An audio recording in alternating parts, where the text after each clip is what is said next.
It's really cool that Google can read my mind and unlock my phone with just my face. I also really like that my phone can unlock itself just my face, and that Amazon has everything I need. It's great that I don't have to call a cab or go to the store. I hope I never have to drive again, find my way, use cash, clean, cook, work, learn, or do anything else. But what if all of this technology was trying to kill me? Technology that makes your life easier is also being used to make weapons. That part of your phone that lets you open it by looking at it? Here, it is attached to a machine gun that can learn on its own. Hey guys, welcome to Next Tech Ventures. In today's video, we are going to talk about how AI is making it easier to kill you. So stay with us till the end of this video so you don't miss out on any of this information. But before we proceed, don't forget to subscribe to our channel and click on the bell symbol so that you don't miss out on any of our wonderful videos in the future. And let's get started. How the gun uses object recognition software to find targets. People say that the more you use it, the better it works. The ad for that drone said it could take great pictures of snowboarders. Here's one for which you don't need a pilot. This ad shows it with a warhead that has a lot of power. It stays in the air until it finds an enemy radar system, which it then crashes into head-on. Oh, and that driverless car you thought was so cool? Here it is at a Russian arms fair in the form of a tank. It is known as the T-14. Dmitry says that he sells them to the government of Russia. The way wars are fought is changing because of this contract. This story begins at Russian arms fair, as do all good stories. We're about 3 hours from Moscow. People from the government and gun fans alike have come here to check out the newest weapons. It's all about family. Buyers want to know how the technology boom of the 21st century can give their armies an advantage. They want to know if technology can help make war less dangerous. But some people worry that giving weapons too much power will lead to machines that can kill on their own. People say that we might not be able to control weapons like these if they have AI in them. Stuart Russell. Artificial intelligence is the study of how to make machines behave intelligently, which means acting in a way that helps them reach their goals.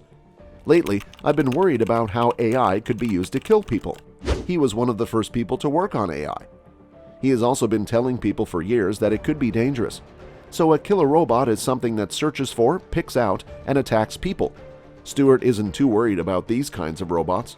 Stuart says we're not as far away from something like this bee-sized drone as we are from the Terminator. He made one up and put it in a movie, which he hopes will scare you. In Stuart's movie, we see swarms of them attack their targets with explosives. The main problem is that you're making a type of weapons of mass destruction that can kill millions of people, just like a nuclear weapon.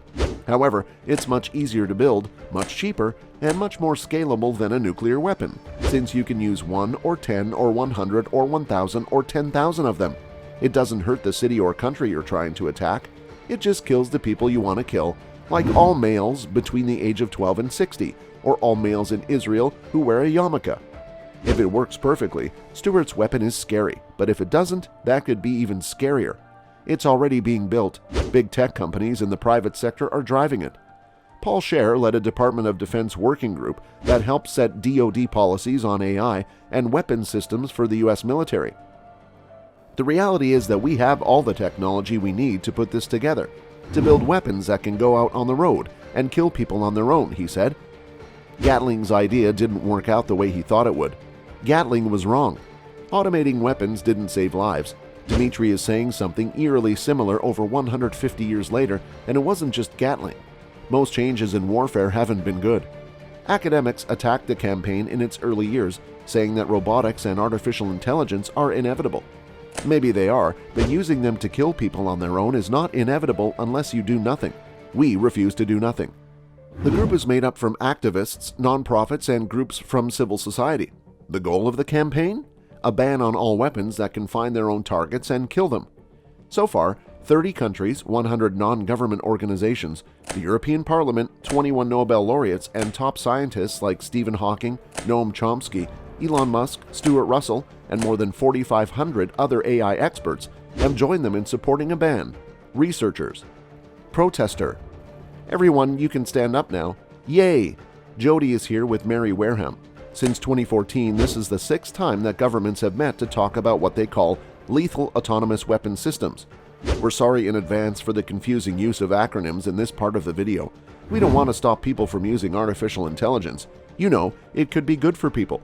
We like robots. We just don't like killer robots and weapons that can act on their own. The Convention on Conventional Weapons works by consensus, which means you either negotiate the lowest common denominator, which means doing almost nothing, or if everyone in the room wants to move forward with a treaty but one state says no, then it doesn't happen. It will prevent deaths. And remember that any kind of regulation can't move forward without their help. Using algorithms and software to find and attack targets turns people into things. From the US point of view, there is nothing intrinsically valuable about manually operating a weapon system as opposed to operating it with an autonomous function. The countries that are working the hardest to make self-driving weapons say that we can't regulate something that doesn't exist yet. At the same time, their armies are making these weapons right now. The truth is that how they are defined is the only thing that says whether or not they exist. We don't have weapons with AI, which stands for artificial intelligence. That is as smart as a person. But we already have weapons that can be controlled by AI to look for, choose, and talk to targets in certain situations. Technology is getting better too, so they might not even agree on what an autonomous weapon is for at least another 10 years. And it will be too late by then. I think that's the point for some countries.